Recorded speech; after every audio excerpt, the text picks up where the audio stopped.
attention please। अर्थात के स्वयं के आत्म स्वरूप में अपने मन को टिका दो, एकाग्र करो और हर एक के साथ बात करो तो भी आत्म समझ करके बात करो। जैसे बाबा आज अभ्यास करा रहे थे कि बार बार हम आत्म स्थिति में अपने मन को स्थित करें। और आज का विषय भी बहुत सुंदर दिया है, एकांत का सौंदर्य। दुनिया के अंदर लोग एकांत में रहना नहीं चाहते हैं, और अभी विशेष लॉकडाउन के समय तो हर एक ने महसूस किया कि एकांत माना वो समझने लगे अकेलापन, और उस अकेलापन में कई लोग डिप्रेशन में भी गए। दुनिया के अंदर डिप्रेशन का आंकड़ा बढ़ता गया, क्योंकि लोगों को जैसे कोई है नहीं, किसके साथ बात करे, किसके साथ ये करे, तो इसीलिए जो है एकांत भाता नहीं है। लेकिन हम बाबा के बच्चों को एकांत बहुत अच्छा लगता है। क्यों? क्योंकि इसमें जितनी हम उन्नति करना चाहे, अपनी पर्सनल प्रोग्रेस करना चाहे, वो हम सहजता से कर सकते हैं। एकांत का मतलब क्या? जब कहते हैं एकांत का सौंदर्य, तो उसका सौंदर्य क्या है? ऐसे कई बार बाबा ने उसका अर्थ बता करके कहा है कि एकांत माना एक के अंत में खो जाना। लेकिन एक के अंत में खोने के लिए इतने सुंदर विचार चाहिए। क्यों सुंदर विचार चाहिए? ताकि अंदर में कहीं वो डिप्रेशन वाले कमजोरी के विचार न आए। जैसे डिप्रेशन में लोग जाते हैं, वो भी अपने आप को सबसे दूर कर देते हैं और एकांत में ही फिर नेगेटिव सोचते रहते हैं, और इस कारण से डिप्रेशन में जाते हैं। लेकिन एकांत के सौंदर्य का अनुभव करने के लिए बहुत सुंदर विचार चाहिए, और उसमें भी एक बाबा के अंत में जब खोना है तो खुशी में, जैसे आज बाबा की मुरली थी कि बच्चे मनसा वाचा कर्मणा तीनों से खुश रहो, हल्के रहो। तो जितना अंदर में खुशी होगी, एकांत बहुत अच्छा लगेगा।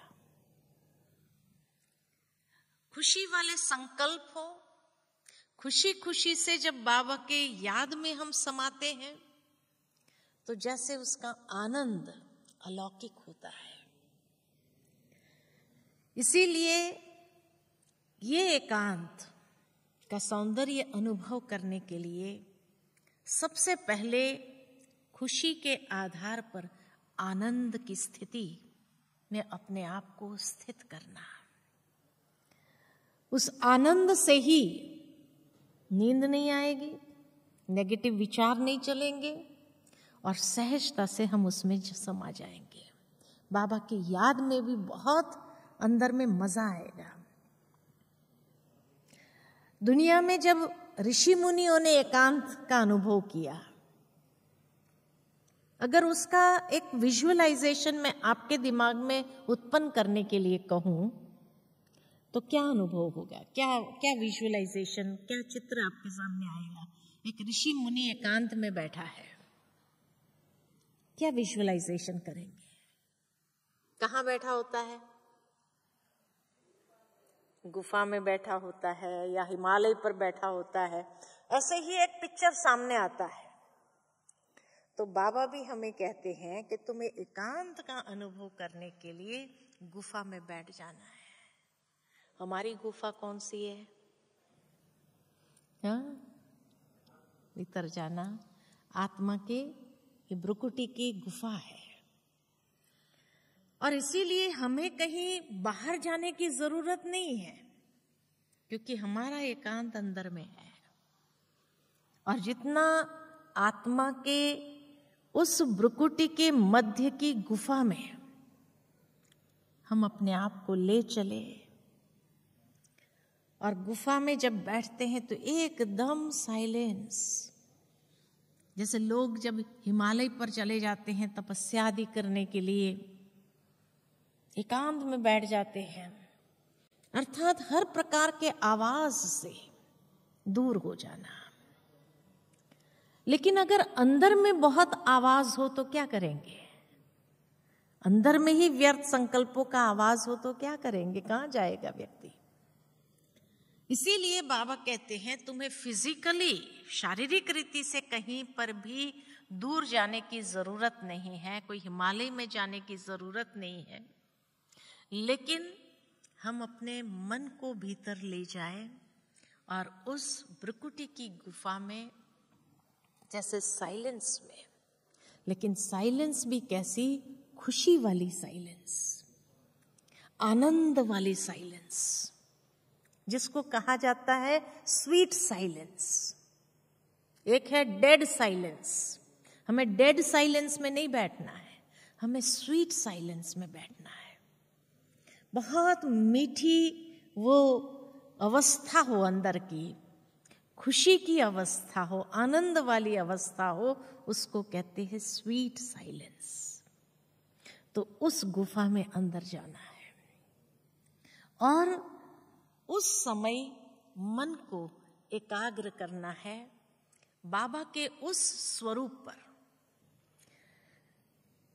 याद आता है कि जब सबसे पहली बार शिव बाबा का अवतरण हुआ ब्रह्मा बाबा में, तो बाबा ने सबसे पहला अपना परिचय में क्या कहा? निज आनंद स्वरूपम शिवोहम शिवोहम। बाबा की अनंत महिमा है, लेकिन उस समय भी बाबा ने अपना परिचय दिया कि मैं आनंद स्वरूप, एक खुशी वाला परिचय भगवान ने सबसे पहला, अपने आप की आइडेंटिफिकेशन जो भगवान ने दी कि मैं कौन हूं, मैं निज आनंद स्वरूप हूं, नित्य आनंद स्वरूप। और इसीलिए दुनिया में भी लोगों ने इसी को ही हाईएस्ट अचीवमेंट कहा। सबसे सर्वश्रेष्ठ अगर प्राप्ति है राजयोग की, तो राजयोग की सर्वश्रेष्ठ प्राप्ति है निज आनंद का अनुभव करना। क्योंकि उससे क्या होता है? अति इंद्रिय सुख। जो आज तक मनुष्य इंद्रियों के सुख के पीछे भागते रहे, उसका अनुभव करने के लिए भागते रहे, उसमें आनंद ढूंढते रहे, लेकिन जब आत्मा निज आनंद के स्वरूप में हो तो अति इंद्रिय सुख का अनुभव होगा। तो एकांत माना नीरसता नहीं, अकेलापन नहीं, लेकिन एकांत माना अति इंद्रिय सुख का अनुभव करना, उस फीलिंग में अपने आप को ले जाना। क्योंकि जब हम उस फीलिंग में अपने आप को ले जाते हैं तो कभी भी व्यक्ति को नींद नहीं आती है। नींद कब आती है? नीरसता है, कोई रस ही नहीं है। लेकिन जहां रस हो वहां नींद आएगी क्या? वहां कभी नींद नहीं आएगी। इसलिए निज आनंद स्वरूप जो भगवान ने अपना परिचय दिया, और इसीलिए बड़े बड़े ऋषि मुनियों ने भी उसको अनुभव करना चाहा और कहा सर्वश्रेष्ठ प्राप्ति अगर ध्यान की है तो वो है आनंद का अनुभव करना। आनंद को सर्वश्रेष्ठ क्यों माना गया है? क्योंकि आनंद का ऑपोजिट नहीं है। जैसे सुख का ऑपोजिट दुख है, खुशी का ऑपोजिट उदासी है। हर चीज का ऑपोजिट मिलेगा, लेकिन आनंद का कोई ऑपोजिट नहीं है। आनंद माना आनंद, उसका ऑपोजिट हो ही नहीं सकता है। तो इसीलिए वो सर्वश्रेष्ठ प्राप्ति मानी गई कि जिसका ऑपोजिट है ही नहीं, ऑपोजिट स्थिति ही नहीं है। इसीलिए उस आनंद का अनुभव करना और उसमें मन को ले जाना, और जब उसमें ले जाते हैं तो मैं आत्मा सच्चिदानंद स्वरूप, बाबा निज आनंद स्वरूप, तो ये आनंद स्वरूप आत्मा उस परम आनंद में समा जाए। तब लोगों ने कहा कि उस सच्चिदानंद स्वरूप में जब मन की एकाग्रता होती है तो परम आनंद का अनुभव होता है। कितना सुंदर वो स्थिति होगी, उसकी कल्पना तो करो कि कितनी सुंदर वो अवस्था होगी कि जहां से नीचे आने का मन ही नहीं करता है। और इसीलिए जब ब्रह्मा बाबा के कई ऐसे चित्र बने हुए हैं जो देखते हैं कि बाबा जैसे पहाड़ों पर जैसे ऐसे हाथ रख करके जब कैसे एक आनंद की स्थिति में खोया हुआ, 93 इयर्स की एज में बाबा को कहीं झुटका आ गया हो, ये नहीं हुआ। क्यों? बाबा उस परम आनंद में रहते थे, खुशी में रहते थे, मनसा वाचा कर्मणा खुशी थी बाबा की। इसीलिए जब बैठते थे तो उस परम आनंद की स्थिति में सहजता से अंदर चले जाते थे। यह है एकांत। और उस एकांत में जब अंतर्मुखी होकर के उस गुफा में अपने आप को जब ले जाते हैं तो सहज। लोग दुनिया में अंतर्मुखी क्यों नहीं हो पाते हैं? क्योंकि उनको बाह्य मुक्ता का रस बहुत है, बाह्य मुक्ता का। इसीलिए अगर थोड़ी घड़ी के लिए भी उनको कहा जाए कि भाई आज सारा दिन आप ये कोठरी में बैठो, तो क्या होता है? उनको बहुत तकलीफ होती है। वो एक बहुत सुंदर कहानी में पढ़ रही थी तो कहा कि एक बार दो मित्र की आपस में शर्त लग गई कि अगर तुम एक महीना एक कमरे में तुमको खाना पहुंचा दिया जाएगा, लेकिन एक महीना तुम्हें अकेले में रहना है, एकांत में रहना है, और अगर तुम एक महीना रह गए तो तुम्हें 10 लाख रुपया इनाम दूंगा, और अगर नहीं रह पाए तो तुम्हें मुझे देना होगा। तो कहा ठीक है, क्या पहले तू एक महीना रह करके दिखाओ, फिर एक महीना मैं रह करके दिखाऊंगा। दोनों की आपस में शर्त लग गई। अब शर्त लगी तो कहा ठीक है। अब उनके हाथ से मोबाइल आदि भी ले लिया। एकांत में रहना है ना, मोबाइल का क्या करेंगे? कुछ अच्छी किताबें पढ़ने के लिए 2-3 किताब रख दिया, और सारा दिन भोजन तुमको टाइम सर पहुंच जाएगा। बाकी उस कमरे के अंदर ही रहना है, बाहर नहीं निकलना है। कमरा बहुत अच्छा, हवादार आदि सब कुछ है, लेकिन तुम्हें वहां रहना है अकेले को 1 महीने के लिए। तो पहले दिन व्यक्ति को लगा कि कितना लंबा दिन है ये, तो रोज तो मेरा दिन कहाँ पूरा हो जाता पता ही नहीं चलता है। पहले दिन तो निकाल दिया, दूसरे दिन क्या करूं, कुछ है ही नहीं, पढ़ने का शौक नहीं उसको, तो वो भी किताबें हैं 2-3, क्या पढ़ेंगे। तो फिर अंदर फ्रस्ट्रेशन आने लगा तो चिल्लाने लगा, खूब जोर जोर से चिल्लाने लगा।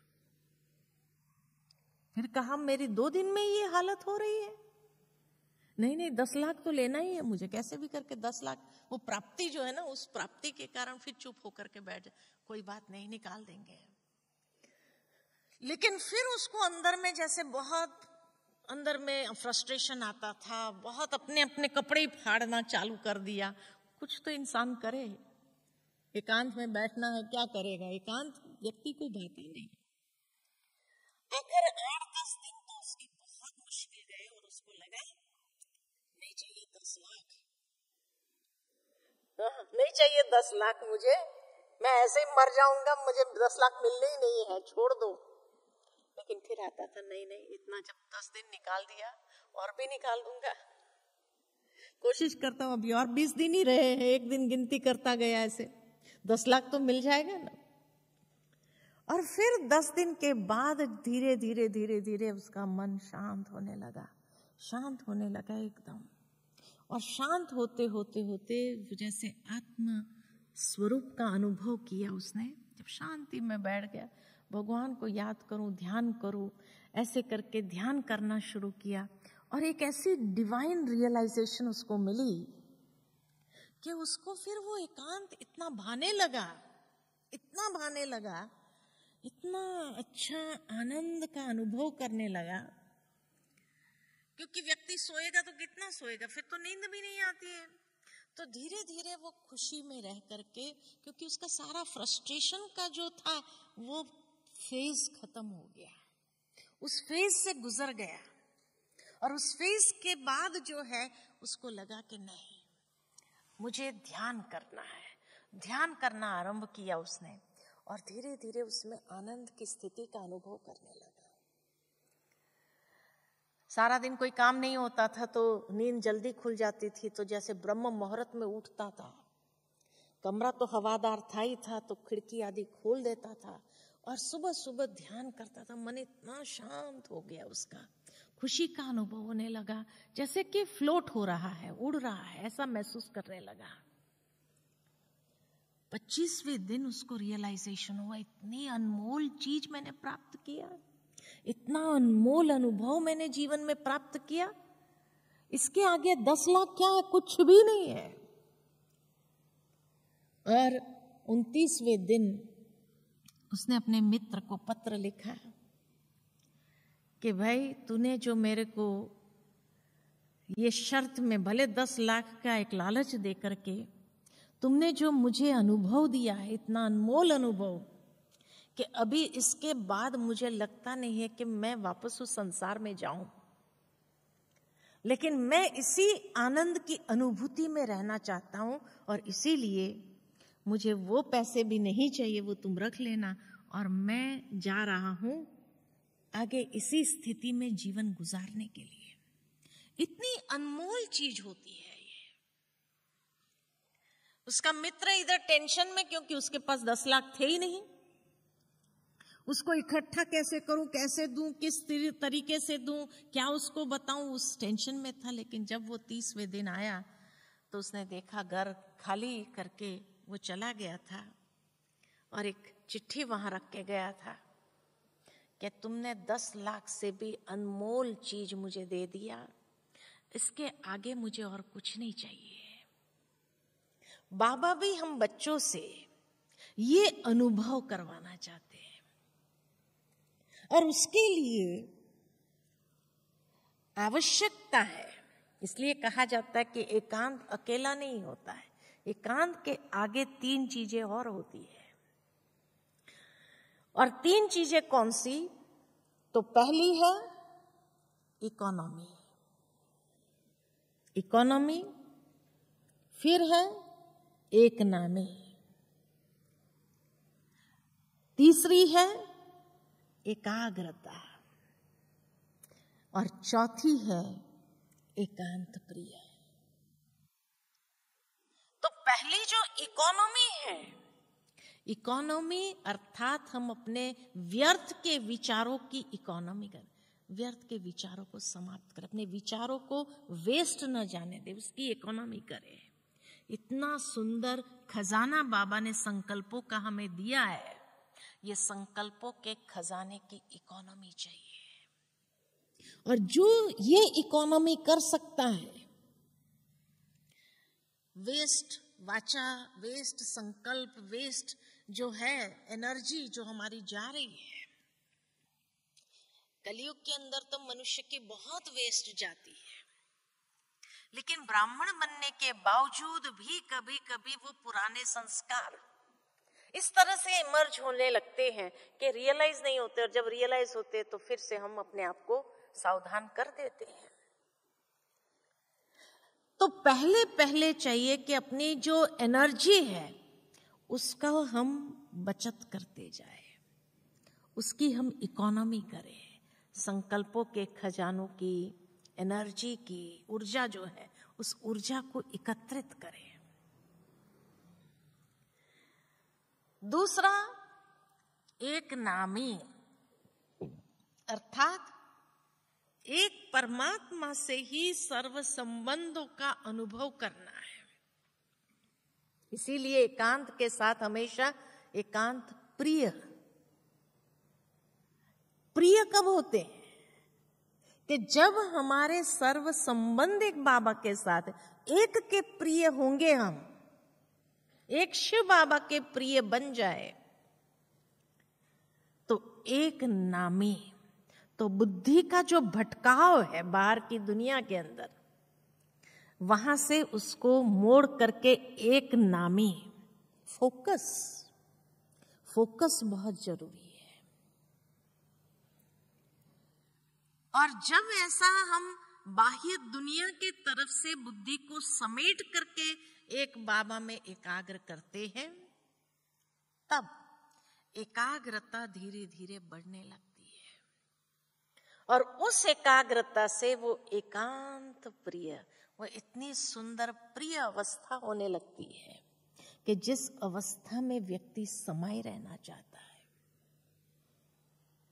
इसलिए ये एकांत से पहले ये 3 स्टेज जो है उसको पार करते ही हम एकांत प्रिय हो सकते हैं। अगर हमें अपने संकल्पों का बचाव करना, इकोनॉमी करना नहीं आया तो वो कभी एकांत का वो आनंद अनुभव नहीं कर सकते हैं। साथ ही साथ उसका मन एकाग्र नहीं होगा, एक शिव बाबा के अंदर एकाग्र होगा ही नहीं। इसीलिए ये 3 स्टेज बहुत जरूरी है। तब जाकर के एकांत में बैठ करके उस अंतर्मुक्ता की गुफा में चले जाएंगे और उस आनंद का अनुभव करेंगे। दूसरा, जैसे बाबा हमेशा कहते हैं कि कोई भी व्यक्ति को एकांत का अनुभव करना है तो अंडरग्राउंड होना जरूरी है। बाहर की दुनिया से डिटैच करने के लिए अंडरग्राउंड चले जाओ। जितना अंडरग्राउंड चले जाएंगे तो सुंदर विचार मन के अंदर आरंभ होंगे। जैसे कोई भी साइंटिस्ट को नई इन्वेंशन करनी होती है तो वो अंडरग्राउंड चला जाता है। अगर बाहर के लोगों से मिलता रहा, करता रहा, तो वो उसकी स्थिति बनेगी नहीं, वो विचारों को एकाग्र नहीं कर पाएगा। इसीलिए उसको अंडरग्राउंड जाना ही पड़ता है। तब वो एकाग्र चित्त होकर के उसके अंदर जो डेवलपमेंट्स उसको करनी है, जो इन्वेंशन करनी है, उसके लिए जो विचार चाहिए, वो विचारों को सहज निर्मित कर सकता है, अपने अंदर क्रिएट कर सकता है। तो ठीक इसी तरह हमें भी अंडरग्राउंड होना बहुत जरूरी है। तो बाहर के बातों को, विचारों को फुल स्टॉप करना आसान हो जाएगा,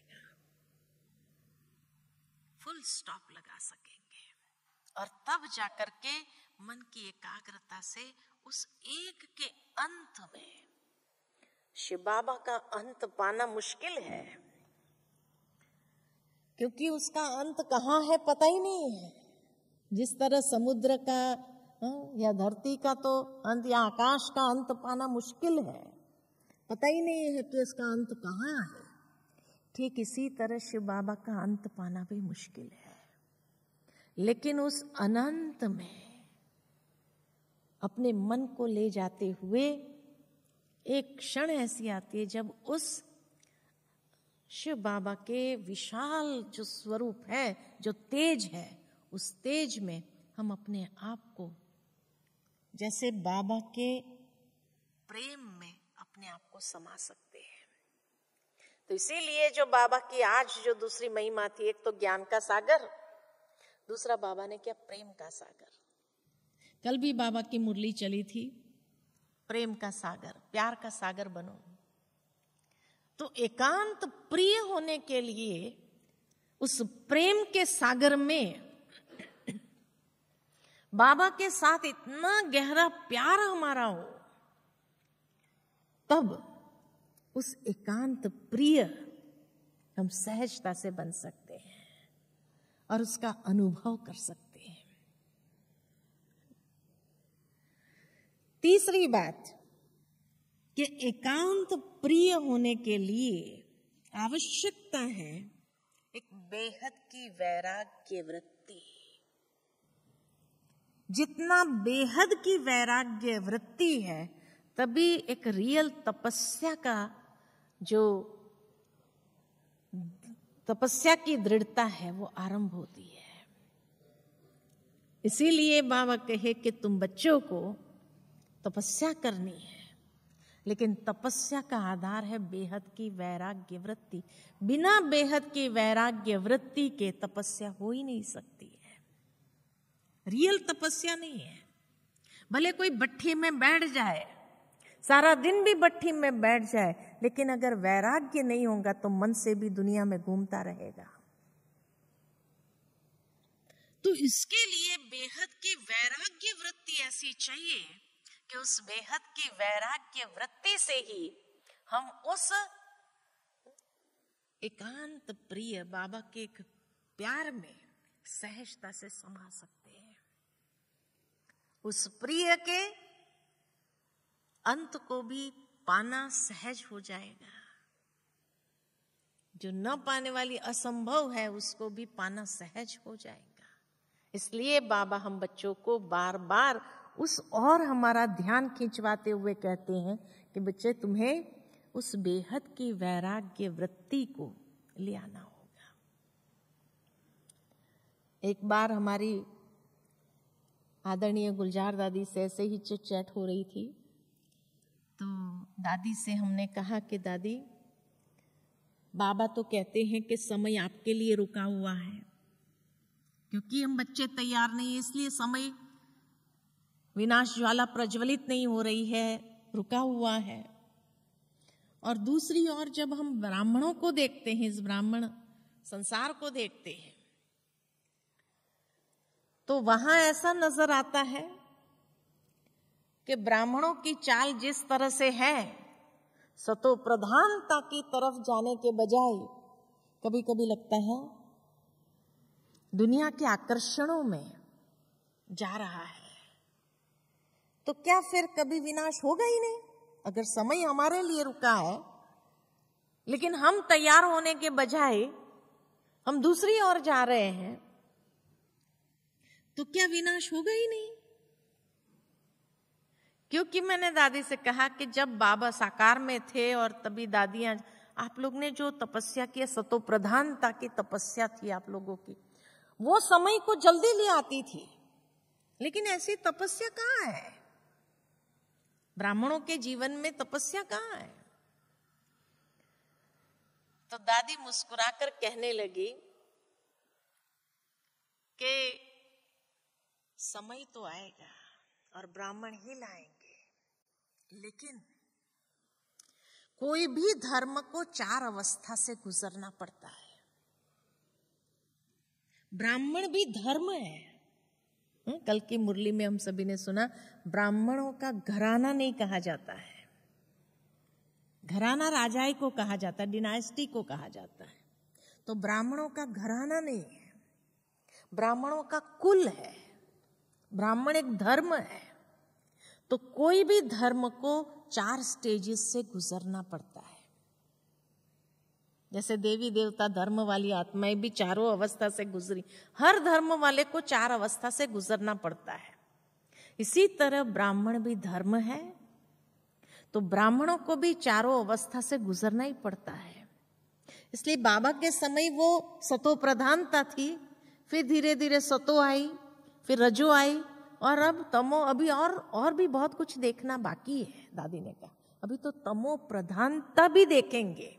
ब्राह्मण धर्म में तमो प्रधानता भी देखेंगे, जो कभी सोचा नहीं होगा ऐसा होगा। तो मैंने कहा फिर दादी? तो कहा उसके बाद 2 प्रकार के बच्चे हो जाएंगे। एक है जिसको लगेगा इसे तो दुनिया अच्छी है, यहां जो हो रहा है इससे तो दुनिया अच्छी है, वो दुनिया में चले जाएंगे, माया उनको खींच लेगी। जो अंतिम दांव है माया का, तो वो खींच लेगी उनको दुनिया में, इससे तो दुनिया अच्छी है। अरे दुनिया तो अच्छी ही होगी ना, क्योंकि ये आत्माएं तो पूरे 84 जन्म साथ रही है। तो जो सबसे ज्यादा सतो प्रधान है वो सबसे ज्यादा तमो प्रधान भी तो बनेगी कि नहीं बनेगी? दुनिया पीछे से आई तो उनकी तमो प्रधानता भी तो कम है, क्योंकि उनकी सतो प्रधानता भी ऐसी नहीं थी। इसलिए दुनिया तो अच्छी ही होगी। यहां जो देखने को मिलेगा वो वहां भी नहीं मिलेगा। ऐसा भी होगा, ऐसा भी होगा। ये दादी के महावाक्य है कि अभी तो कुछ नहीं है। जब मैंने ये सवाल पूछा था तब दादी ने कहा अभी तो कुछ नहीं है, लेकिन आगे चल करके ऐसा ऐसा दृश्य देखेंगे। तो 2 प्रकार के जो बच्चे हो जाएंगे, उसमें एक होगा जो कहेंगे इससे तो दुनिया अच्छी, वो दुनिया के तरफ वापस मुड़ जाएंगे। और जो दूसरे प्रकार के बच्चे हैं, जो निश्चय बुद्धि है, जिन्होंने भगवान को देख करके अपने जीवन को बनाया है, उनके अंदर बेहद का वैराग्य आएगा। और इतना वैराग्य आएगा कि उसको लगेगा छोड़ो सब बातें, अभी अब तपस्या ही करो।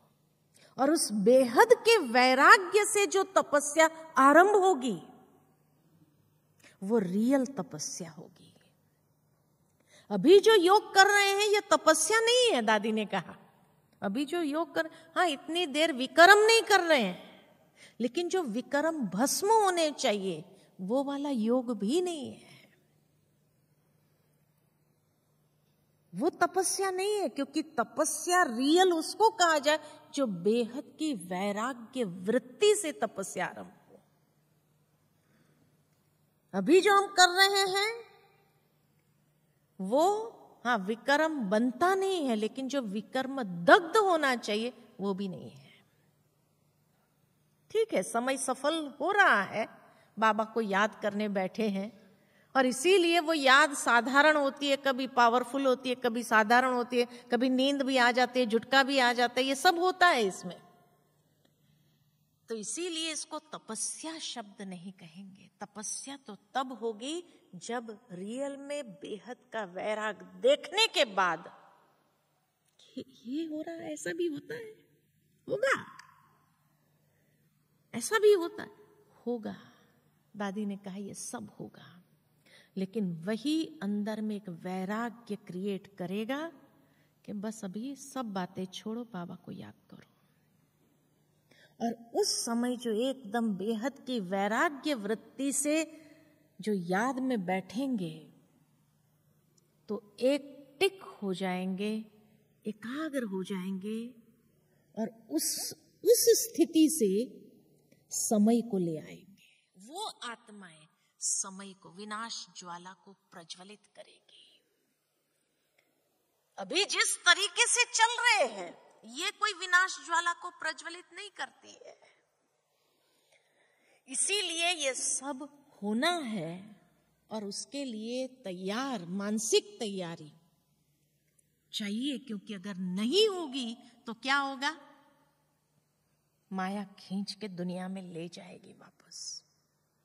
इसीलिए वो तपस्या के लिए बेहद की वैराग्य वृत्ति बहुत जरूरी है। अभी से उसका अभ्यास जरूर करना है, बेहद की वैराग्य वृत्ति क्रिएट करना है। अभी तक भी हमारी बुद्धि छोटी छोटी चीजों में आकर्षित होती रहती है, इधर उधर जाती रहती है, इंटरेस्ट आता है, लेकिन वो जो स्थिति होगी उसमें कोई इस दुनिया का, बाहर का चीजों का इंटरेस्ट नहीं होगा। और ऐसा वैराग्य आएगा कि उस वैराग्य से बस मैं और मेरा बाबा, दूसरा ना कोई। ये स्थिति ऐसी बन जाएगी, बस मैं बाबा, बाबा मैं, जैसे कंबाइंड हो गए हो, एक हो गए हो, इतना जैसे सामीप्य हो, समानता हो जाएगी, तब वो स्थिति समय को ले आएगी और विनाश ज्वाला को प्रज्वलित करेगी। थोड़ी सी आत्माएं ही होगी, वो ज्यादा नहीं होगी, लेकिन वो थोड़ी सी आत्माएं भी विनाश ज्वाला को प्रज्वलित करने के लिए ताकतवर होगी, शक्तिशाली होगी। ये एकांत की प्रैक्टिस हमें यही करनी है। इसलिए कहा बेहद की वैराग्य वृत्ति। और ये बेहद की वैराग्य वृत्ति लाने के लिए कर्मेंद्रिय जीत, इंद्रिय जीत, इंद्रियों के ऊपर जितना कंट्रोल होगा हमारा, क्योंकि आज यही इंद्रियां खींच करके हमें ले जाती है इधर उधर, बुद्धि को भटकाती है, तो उसके लिए इंद्रिय जीत की स्थिति, कर्मेंद्रिय जीत होने की स्थिति बहुत आवश्यक है। आज जैसे बाबा ने कहा कि बच्चे, किसी आत्मा के प्रति भी दुख के संकल्प उत्पन्न नहीं होने चाहिए, किसी को दुख देने के संकल्प भी नहीं उत्पन्न होने चाहिए। संकल्प भी क्यों उत्पन्न होता है, संकल्प क्यों उत्पन्न होता है? तो बाबा ने बहुत अच्छी बात बताई। जब आप देह अभिमान में स्थित होकर के उसको भी देह के रूप में देखते हैं, तो उसकी कमी कमजोरी नजर आती है, और कमी कमजोरी नजर आती है तब अंदर में आता है ही ऐसा। अब ये भी दुख देने वाला संकल्प है, और वर्णन अगर कर दिया तो ये भी वाचा के अंदर दुख देने वाला संकल्प है जो प्रकट हो गया, और ये भी हिंसा है। इसीलिए बाबा ने कहा वाचा से भी कोई हिंसा नहीं करनी। तो वाचा में हिंसा वाले शब्द कब आते हैं? जब हम देखते हैं, उसकी कमी कमजोरी देखते हैं, और कमी कमजोरी देख करके अंदर में संकल्प आता है, और संकल्प से फिर वाचा में आ ही जाते हैं। उस कमजोरी के आधार पर या तो उसके प्रति गुस्सा आ गया, क्रोध आ गया, तो ये हिंसा का कार्य ही है। इसीलिए बाबा कहे कि एकांत का अनुभव करने के लिए इंद्रिय जीत, कर्मेंद्रिय जीत बनना बहुत जरूरी है। जैसे वरदान में बाबा ने बहुत अच्छी बात कही आज, अहम और वहम को समाप्त कर रहम भावना, है ना? रहम भावना से जब हर आत्मा को देखते हैं तो उसको हम, उसके प्रति हमारी एक्सपेक्टेशंस नहीं होंगी, इसको ऐसा नहीं करना चाहिए, उसको ऐसा करना चाहिए, नहीं करना, क्योंकि हर आत्मा की अपनी अपनी स्टेज है, अपनी अपनी लिमिटेशन है। मैं उसके प्रति क्यों अपेक्षा रखूं? उसके प्रति रहम भावना से जब शुद्ध संकल्प करते तो हो सकता है कि वो शुद्ध संकल्प उसको पावर दे। जैसे कई बार किसी का पहिया अगर वो मिट्टी में फंस जाता है, गाड़ी का पहिया फंस जाता, बहुत कोशिश कर रहे हैं, नहीं निकाल सकते, और किसी ने आकर के थोड़ा सा हाथ लगाया, निकल जाता है। बस इतना ही एक्स्ट्रा चाहिए था, जो वो खुद अपनी ताकत लगा रहा था लेकिन नहीं निकल रहा था, लेकिन वो एक्स्ट्रा जब ताकत लग गई, थोड़ी सी ही लगी, तो निकल गया और चालू हो गई, गाड़ी आगे बढ़ गई।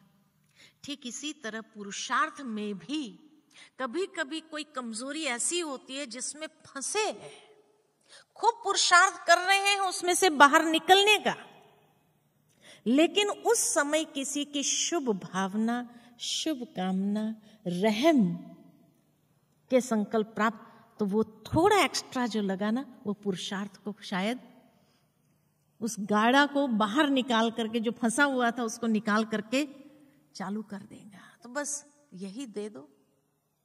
कई बार हम देखते हैं कईयों को बहुत मेहनत करते हैं, महसूस होता है कि कितनी आत्मा पुरुषार्थ कर रही है, लेकिन फिर भी उस संस्कार के ऊपर विजय नहीं प्राप्त कर सकती है। कोशिश करती है, कई लोगों से पूछते हैं, हमारे पास तो कई लोग आकर के पूछते हैं कि बहन जी ये मेरा एक संस्कार जो है ना, मैं निकालना चाहती हूँ, मैं जानती हूँ, लेकिन बहुत कोशिश कर लिया, बहुत पुरुषार्थ कर लिया, नहीं हो पा रहा है। अब आप कोई ऐसी विधि बताओ।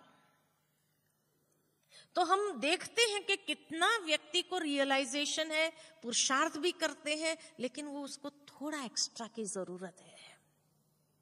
इसलिए जब उस आत्मा के प्रति हम शुद्ध भावना, शुभ भावना, जैसे कई बार कई लोग हमें कहते हैं बहन जी आप हमारे लिए योग करना, अमृत वेले आप हमें सकाश देना, वो थोड़ा एक्स्ट्रा चाहते कि थोड़ा एक हाथ भी हमें मिल जाए तो निकल आएंगे हम बाहर। बस तो इसीलिए बाबा कहते तुम्हें किसी की कमी कमजोरी को देखते हुए, वर्णन करते हुए, और उसको और धसाओ नहीं, लेकिन अहम और वहम के माध्यम से धसाओ नहीं, लेकिन रहम भावना से उसको वो थोड़ा एक्स्ट्रा दे करके बाहर निकाल दो। देखो फिर वो जिंदगी भर कहेंगे आपका थैंक्स जो आपने हमें उस समय मदद कर लिया, या बाबा से वो सकाश दिला दिए, या ये हमें शुभ भावना का जो चाहिए था वो मिल गया और हम उससे बाहर आ गए। कई बार कई लोगों के लिए कई कमेंट दे देते हैं ये है ही ऐसा, है ना, लेकिन मैं कभी कभी कहती हूं भले कितना भी कैसा भी है चलो, लेकिन उसने हिम्मत नहीं हारी है। वो खुद भी जानता है मेरा ये संस्कार है, लेकिन हिम्मत नहीं हारी है। उसको ये उम्मीद है कि आज नहीं तो कल मैं इसके ऊपर विजयी होकर के ही रहूंगा। तभी तो इतने साल लग गए ना, तो साल लगे माना क्या हुआ, हिम्मत नहीं आ रही है ना, तो शाबाश के पात्र नहीं है वो आत्मा, शाबाश के पात्र नहीं है कि इतने सालों के बाद भी हिम्मत नहीं हार रहा है। दुनिया में लोग एक बार फेल होता है, दूसरी बार फेल होते, तीसरी बार तो कहते हैं छोड़ो पढ़ाई, दूसरा कुछ भी कर लो, है ना, छोड़ देते हैं, पढ़ाई छोड़ देते हैं। लेकिन अगर कोई व्यक्ति कितनी बार अपने संस्कारों से हार खा रहा है, जानते हुए भी कि ये संस्कार से मैं हार खा रहा हूं और उसी के कारण मेरी अटक है कि मैं आगे नहीं बढ़ पा रहा हूं, दौड़ नहीं पा रहा हूं, सब जानता है, लेकिन आज अगर 25 साल से वो चल रहा है तो 25 साल से कोई एक ही क्लास में बैठ करके फिर भी उम्मीद रखे तो शाबाश के पात्र नहीं है कि नहीं है? फिर भी उसको आशा है कि नहीं मैं अंत तक तो बन ही जाऊंगा, ये आशा तो है ना। तो एक क्लास में 25 साल निकालना कोई साधारण बात है? लोग तो बहुत जल्दी थक जाते हैं, हार जाते हैं, हिम्मत छोड़ देते हैं। क्लास में जो पुराने हैं वो देखते हैं, कोर्स करने वाले कितने, टीचर्स देखती है कितने कोर्स करने वाले आते जाते चले जाते हैं, साल भर 2 साल चले और चले जाते हैं। 2 साल में हिम्मत हार लिया उसने, लेकिन वो बेचारा 25 साल वाला भी अभी तक हिम्मत नहीं हार रहा है। मतलब उसकी धैर्यता को दाद देनी पड़ेगी या नहीं देनी पड़ेगी? तो इसीलिए थोड़ा एक्स्ट्रा उसको दे देने की, अगर हम थोड़ी उसको मदद कर दे तो शायद वो निकल जाए और उसके बाद उसकी गाड़ी भागने लगेगी, पुरुषार्थ की दौड़ में आगे बढ़ने लगेगी। तो वो श्रेय किसको जाएगा? वो श्रेय किसको जाएगा? हमें ही जाएगा ना। तो बाबा तो किसको धन्यवाद करेगा? हमें ही धन्यवाद करेगा। इसीलिए जब एकांत में हम स्थित होकर के वो जब वाइब्रेशन निस्वार्थ भाव से देते हैं, बिना किसी अपेक्षा के हम किसी को देते हैं, ये एकांत हमें बहुत ऊंची कमाई करने में मदद करती है, बहुत दुआओं के पात्र बना देती है। और उसकी दुआएं शायद हमें जो अपनी कमी कमजोरी में अटका रही है उसके लिए वो मदद मिल जाती है।